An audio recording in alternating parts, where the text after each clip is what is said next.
Merci. Bien, bonjour à tous. On va démarrer. Donc, aujourd'hui, nous sommes dans une formation express sur donc Python en compagnie de Mamadou. Donc, je vous rappelle le principe. On va passer une petite demi-heure ensemble. Donc, il s'agit d'une mise en bouche, hein, d'une introduction sur Python. Bonjour à toutes et à tous. Moi, je m'appelle Mamadou. Ouais. Je suis data scientist de formation, oui, et c'est ce que je fais comme métier en même temps formateur Python, SAS, machine learning depuis plus de 4 ans. Ouais. Et aujourd'hui, je vais vous parler des bases de Python. Voilà, pourquoi utiliser Python. Voilà, avec Python, qu'est-ce qu'on peut faire? Et là, on peut partir. Voilà. Et du coup, qu'est-ce que c'est Python et pourquoi l'utiliser? D'abord, il faut comprendre que avec Python, il y a des caractéristiques. Voilà, il y a des caractéristiques qu'on peut citer comme quoi que Python, c'est un langage interprété. C'est-à-dire, lorsque vous soumettez un bloc de code Python, il n'y a pas une étape de compilation. Voilà, donc il y a un interpréteur Python qui exécute les lignes, voilà, qui interprète le bloc de code en exécutant les lignes. Voilà, et l'exécution se fait ligne par ligne. Voilà.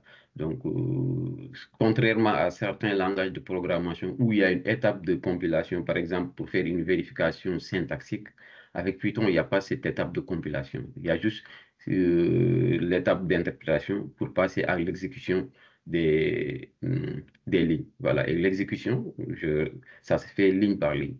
Aussi, Python, c'est un langage qui est open source, c'est-à-dire il est gratuit. Voilà. Vous pouvez juste aller sur python.org et vous pouvez télécharger la dernière version de, de Python. Voilà. Alors, bon, il y a certains langages de programmation qui sont payants, alors que Python n'est pas payant du tout. Voilà, il est gratuit. En plus de sa gratuité, Python est un langage de programmation qu'on peut utiliser avec tous les systèmes d'exploitation. On peut faire du Python avec Linux, on peut faire du Python avec les macOS et on peut faire du Python aussi sur Windows. Voilà. Et on peut utiliser aussi les invites de commande. Voilà. Les invites de commande, pour ceux qui ne connaissent pas, ça veut dire un terminal. Ouais. En gros, ce sont les caractéristiques.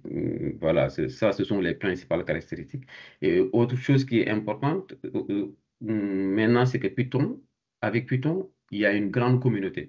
C'est-à-dire, lorsqu'on est confronté à des problèmes ou lorsqu'on rencontre des erreurs qu'on ne peut pas résoudre, on peut aller voilà, poser la question sur des forums. Comme il y a le forum de Stack Overflow, où on pourra trouver des réponses. Voilà. Et aussi, euh, il est bien connu pour sa polyvalence. Par exemple, Python, il peut être utilisé dans le développement web, oui, pour concevoir des sites web. Python peut être utilisé dans la data science, voilà, ou de l'IA, voilà, pour concevoir des algorithmes d'intelligence artificielle. Oui, sinon, pour faire des tableaux de bord, voilà, les tableaux de bord qu'on voit souvent avec Power BI, ClickSense, ClickView, etc. On peut les faire en utilisant du Python. Oui. On peut aussi faire des tâches d'automatisation aussi en utilisant Python. Oui. Et là, ce que vous avez, là, les 5 images que vous avez, ce sont des éditeurs. C'est-à-dire, ce sont des environnements qu'on peut utiliser pour faire du Python. Oui.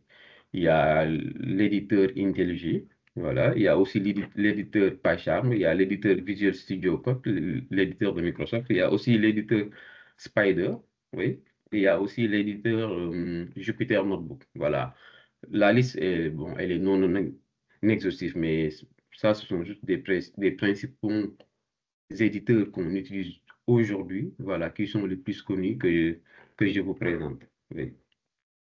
Maintenant, bon, pour passer à la suite, on va faire voilà, on va faire différentes démos pour voir Python comment ça marche. Oui. Je vais me permettre de partager un autre écran. Par exemple, ça, là, je donne la syntaxe de base de Python. Voilà, elle est là nous avons les variables et types de données. Sur Python, du coup qu'on peut avoir une variable type integer, c'est ce qu'on appelle int, les variables type chaîne de caractères, str, comme integer ici, c'est comme la variable âge qui est égale à 30, la variable name de type chaîne de caractères Alice, et la variable list score, voilà, là on a une liste de valeurs, 85, 90, 95, voilà, etc. Et là, j'utilise une fonction pour afficher l'âge de Alice et ses scores. Et que quand j'exécute ce bloc, comme ce que je disais, quand j'exécute ce bloc de code, il n'y a pas une étape de compilation. Voilà, il y a juste une étape d'interprétation qui permet de faire l'exécution de chaque ligne. Voilà. Voilà, là vous voyez, on a Alice à 30 ans et ses scores sont 85, 90, 95. Voilà. Et on peut aussi avoir les boucles et les conditions. Voilà, ce sont des concepts qui sont essentiels pour la programmation. Vous voyez, comme l'exemple ici, je demande, voilà, d'afficher les nombres pairs et impairs entre 1 et 5.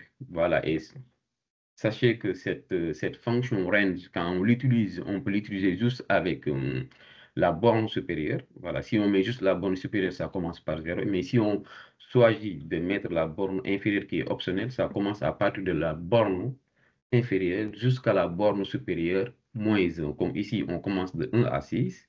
Voilà, for i in range 1, 6, on commence de 1 à 6 moins 1. Voilà, donc si le reste de la division euclidienne, voilà, de la valeur ici, i par 2 égale 0, on affiche ici, i est pair. Sinon, i est impair. Voilà, donc quand j'exécute ça, c'est ce que j'ai. 1 est impair, 2 est pair, 3 est impair, 4 est pair, 5 est impair. Voilà. On peut faire aussi des fonctions en utilisant Python. Voilà, ça, on peut le faire quand on est confronté à quand on veut éviter la redondance, voilà, on veut automatiser. On peut automatiser l'affichage de graphiques, on peut automatiser beaucoup de choses. Voilà. Et là, je crée la fonction qui s'appelle, on le crée comme ça, par le mot-clé def, le nom de la fonction et le paramètre. Ici, c'est une fonction qui prend un seul paramètre, name. Et je demande de retourner bonjour, le nom, le paramètre. Et quand j'exécute cette fonction, j'ai bonjour Alice. Voilà. Et aussi, on peut voir des cas d'usage pratique, oui, comme une automatisation. Voilà. Ici, je demande à Python de pointer sur un répertoire physique qui existe.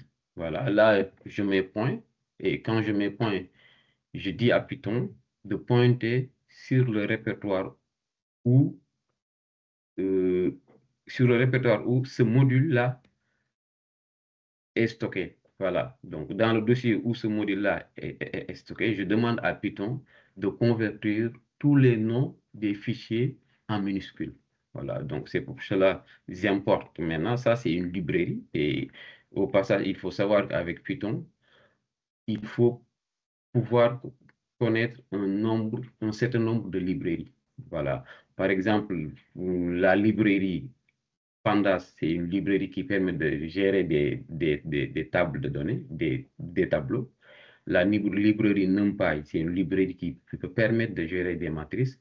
La librairie Scikit-learn, c'est une librairie qui peut permettre de faire du machine learning. Il y a les librairies qui permettent de faire du deep learning comme voilà, quand je dis deep learning, machine learning fait. Le deep learning fait partie du machine learning, mais pour faire du machine learning profond, voilà, de l'apprentissage profond, le deep learning, on peut faire appel aux librairies TensorFlow, voilà, et Keras. Et du coup, là, j'appelle la librairie qui s'appelle OS. C'est une librairie qui permet de faire des commandes système. Voilà, on peut exécuter des commandes système ici, comme vous voyez, liste dire.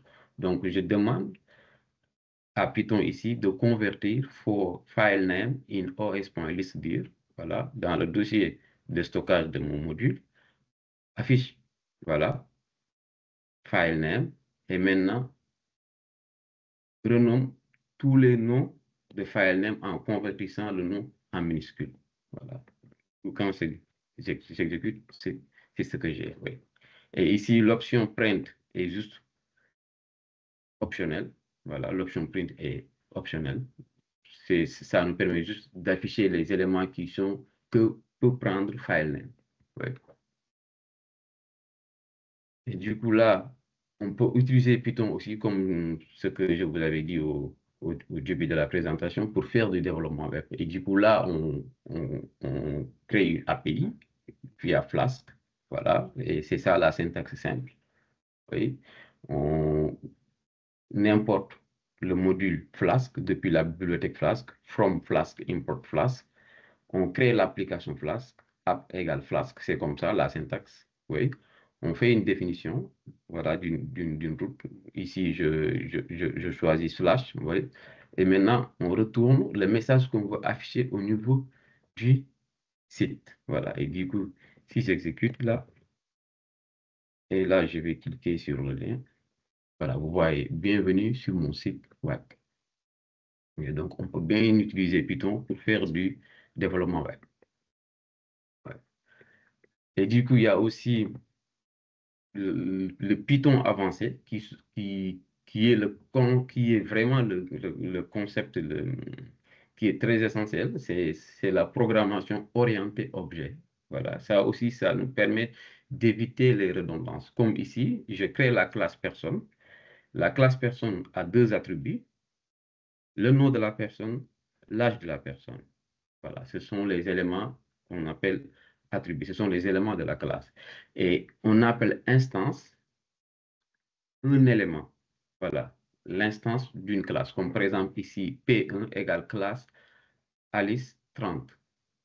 P1 est une instance de la classe personne. Donc P1 prend comme nom, comme name Alice et comme âge 30. Voilà. Et là, vous avez vu que j'ai à l'intérieur, ça, c'est une. Quand vous voyez self, voilà, self, c'est une convention. Voilà. Ça représente la classe, voilà, self.name égale name, self.age égale âge. Ça stocke le nom de la personne, self.name, et ça stocke l'âge de la personne, self.age. Et du coup, quand j'exécute tout ça et je demande à Python d'afficher P1 greet, je demande à Python d'afficher P1, mais la fonction greet, qui est à l'intérieur de la classe. Voilà. Du coup, là, du site, ça, voilà. Voilà, donc salut, je suis Alice et j'ai 30 ans. Et il faut savoir que dans la classe personne, on peut définir autant de fonctions qu'on veut. Voilà, on pourrait rajouter une fonction peut-être qui va nous renseigner sur l'activité professionnelle de la personne, une fonction qui nous renseigne sur l'état de santé de la personne, voilà, et sur autre chose, ainsi de suite. Voilà. Mais du coup, c'est ce que j'avais à vous montrer concernant Python. Ce sont les principales bases, en tout cas, qu'il faut maîtriser aujourd'hui pour vraiment faire du Python. Oui. Et Python, Mamadou, oui. excuse-moi, on a une question là de Salman qui demande à quoi sert concrètement la POO dans un milieu professionnel. Le PO dans un milieu professionnel, oui. La PO dans un milieu professionnel, ça peut dépendre. Par exemple, si on fait du développement web ou bien si on fait de l'intelligence artificielle, on en a besoin.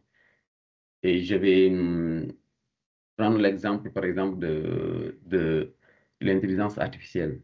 Vous voyez, comme par exemple, les algorithmes d'intelligence artificielle, comme les forêts aléatoires, random forest. Voilà. Quand vous voulez entraîner votre modèle, vous utilisez la classe, voilà, la classe de l'algorithme, mais il y a des fonctions fit. Par exemple, fit, c'est pour entraîner. La fonction score, c'est pour sortir le score. Et la fonction predict, c'est pour sortir les valeurs predict. Et il faut savoir que ces fonctions-là, predict, fit, score, ce sont des fonctions de la classe de l'algorithme. Voilà. Nous, voilà, nous ne l'utilisons pas, nous n'avons pas besoin de le créer, mais dites-vous que c'est une fonction qui s'affiche comme ça dans la librairie de l'algorithme au niveau de scikit-learn. Et nous, on peut avoir besoin de créer des classes pour créer des transformers. Voilà, on peut avoir ce besoin-là. Et vraiment, l'importance, ça dépend. Mais si on est développeur web ou data scientist, on a besoin de maîtriser ces concepts-là. Voilà. Je ne sais pas si c'est clair ou Oui, pas. très bien. Oui. On a aussi une autre question. Vous pouvez nous parler de la programmation fonctionnelle et pourquoi ce langage est important?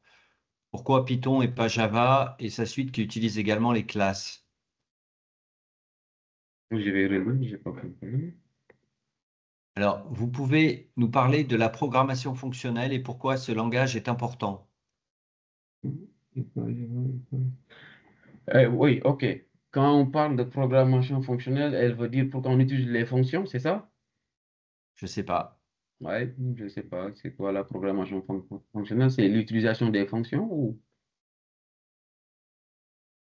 Je ne sais pas. Il faudrait que vous OK. précisiez, Laurent. Ouais. Et pourquoi et pas Java et sa suite qui utilise également les classes? Voilà, OK. Du coup, si c'est pour voilà, la programmation fonctionnelle, si moi, comment je le comprends, c'est pour qu'on utilise les fonctions, voilà, et elle a dit oui. C'est pour éviter les redondances. Par exemple, aujourd'hui, je peux avoir besoin de, d'afficher des graphiques, voilà, de la consommation, des graphiques de, qu'est-ce que je pourrais dire, voilà, des graphiques de la consommation de carburant en fonction de plusieurs paramètres. Voilà, la consommation de carburant en fonction de plusieurs paramètres. Mais au lieu de faire des graphiques pour chaque paramètre et la variable carburant, je peux créer une fonction pour éviter la redondance où je vais avoir comme paramètre juste une variable. Ça peut être une variable explicative, voilà, et la variable carburant. Et je pourrais utiliser cette fonction-là à chaque fois pour afficher ce graphique. Donc, je ne suis pas obligé à chaque fois d'écrire le même bloc de code. Voilà, donc j'utilise juste la fonction. Et ici, pour être clair, par exemple, là, au niveau de cette fonction-là, greet, comme par exemple, greet, bonjour Alice, je ne suis pas obligé d'écrire tout le temps bonjour, le prénom de la personne que je veux saluer. Donc là, il suffit juste, par exemple, de remplacer à chaque fois, je dis voilà, bonjour Alice, bonjour Lou, bonjour Julien. Et les fonctions, c'est de la même manière en fait. Si on veut éviter la redondance, on crée une fonction et à chaque fois, on va juste renseigner les paramètres. Voilà, maintenant pour répondre à la question pourquoi Python et pas Java, c'est que, par exemple, aujourd'hui, on peut utiliser JavaScript par exemple, pour faire du développement web. Ça, c'est possible. Oui. JavaScript pour dynamiser les sites. Ça, on peut le faire avec Java. On peut le faire avec Python. Mais si on veut faire, par exemple, de l'intelligence artificielle, il y a des algorithmes d'intelligence artificielle dont les librairies existent sur Python déjà. Donc ça, si on veut le faire avec du JavaScript, il faut être obligé de programmer tous les modèles mathématiques par Java, alors qu'il y en a déjà qui existent sur Python. Voilà, donc pourquoi aller donc passer par Java alors qu'il y en a déjà des possibilités de le faire sans tout programmer sur Java. Ça, c'est une première raison. La deuxième raison, comme je dis, c'est qu'aujourd'hui, il y a une communauté de Python il y a une vaste communauté sur, sur Python. Voilà. Si on est confronté à des problèmes, voilà. Euh, on peut facilement trouver une réponse. Voilà. Data analyst. En quoi peut-on influencer le rôle d'un data analyst? Oui, le rôle d'un data analyst, d'ailleurs, euh, cette question est un peu vague parce que on parle de data analyst en tant que tel ou data scientist. s'il pouvait écrire data analyst ou data scientist. Est-ce que quand vous dites data analyst, vous voulez dire, voilà, toutes les personnes qui travaillent dans le domaine de la science des données? OK, que data analyst, voilà. Pour, pour une personne qui est data analyst, dites-vous que, par exemple, pour faire des tableaux de bord, vous pouvez utiliser Power BI, Click, mais aussi vous pouvez le faire avec Python. Voilà, vous pouvez faire toutes les étapes de traitement de données avec Python. Il y a des librairies comme Streamlit, par exemple, qui permettent de faire des tableaux de bord. Et ces tableaux de bord-là, vous pourrez, par exemple, les mettre en production en utilisant des API comme ce que je vous ai montré tout à l'heure là. En utilisant des API comme ce que je vous ai montré tout à l'heure. En plus de cela, euh, du moment où Python c'est open source, alors que par exemple Power BI, la version Power BI Service, elle n'est pas open source, c'est juste Power BI Desktop qui est open source. Voilà. Et au-delà de ça, il y a plusieurs tests. Quand on est data analyst, on a besoin parfois de faire des tests statistiques. Voilà. Donc, vraiment, quand on est data analyst, on ne peut pas éviter de faire des tests statistiques, alors qu'il y a des librairies Python comme StatModel qui nous permettent de faire des tests statistiques aujourd'hui. Et il y en a beaucoup. Voilà. En tant que data analyst, on peut faire beaucoup de choses avec Python. Beaucoup de choses, mais autre chose, quels sont les concepts d'utilisation de Python pour un data analyst? Ouais, comme je dis, les concepts d'utilisation de Python pour un data analyst, d'abord les librairies qui permettent de faire des tests statistiques. Il y a des librairies qui permettent de faire des tests statistiques.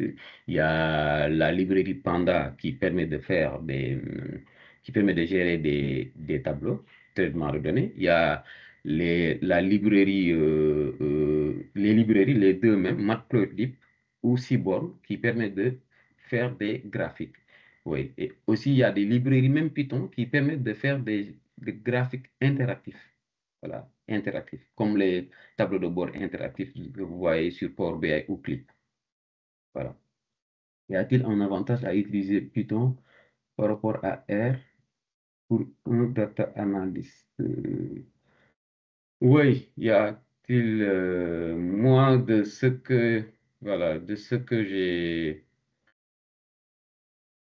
j'ai confronté comme Python et R, bon, dans la base, tout ce qu'on fait avec Python, pratiquement, on peut le faire avec R, mais il y a beaucoup plus de possibilités, surtout aujourd'hui. Il y a beaucoup plus de possibilités, surtout point de vue compatibilité avec d'autres technologies de Python que R. Oui. Après, pour l'intelligence artificielle, les algorithmes d'intelligence artificielle aujourd'hui, il est beaucoup plus pratique de les faire avec Python que R. Oui. Et voilà. Il y a une autre question. Comme il existe Oui, beaucoup bonjour à tous. Mamadou, je suis désolé, j'ai OK. un autre webinaire qui va démarrer à 10h30 là, donc je vais devoir interrompre la formation express. Donc, je vous rappelle, déjà merci pour votre participation. Vous étiez relativement nombreux pour cette première sur Python. Donc, je vous rappelle, il s'agit d'une mise en bouche, d'une introduction. Si vous voulez aller plus loin, nous sommes à votre disposition. Mamadou peut vous former sur Python, alors soit dans le cadre d'une formation au titre du plan de formation ou éventuellement du CPF. Voilà, donc n'hésitez pas à nous contacter. Donc, je vous laisse mes coordonnées Je vais dans le partager. chat et à mon portable. Et je serai ravi de pouvoir vous aider, de vous accompagner, ainsi que Mamadou. Donc, des formations, on a des formations sur 3 jours, soit en coaching individuel, soit des formations plus courtes, qui sont également disponibles. En tout cas, merci Mamadou, c'était super. Je vous rappelle le principe, formation courte, express, c'est une mise en bouche. Si vous voulez aller plus loin, contactez-nous. Ouais. On sera ravis de vous accompagner. On a d'excellents retours avec Mamadou, qui est un très bon formateur. Et je vous dis excellente journée. Merci, au revoir. Et merci Merci. Mamadou, c'était Au super. revoir. Au Ouais, revoir. merci. Merci, Raphaël. Allez, au revoir.